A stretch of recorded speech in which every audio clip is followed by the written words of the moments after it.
Inilah yang disebut apartemen Gateway yang terdiri dari taman dan air mancur.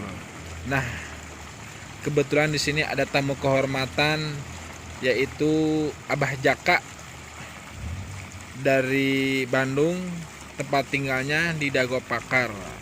Dia adalah seorang ulama dan orang ahli spiritual, dan dia juga paling jago ngedoa alias sahadoroh.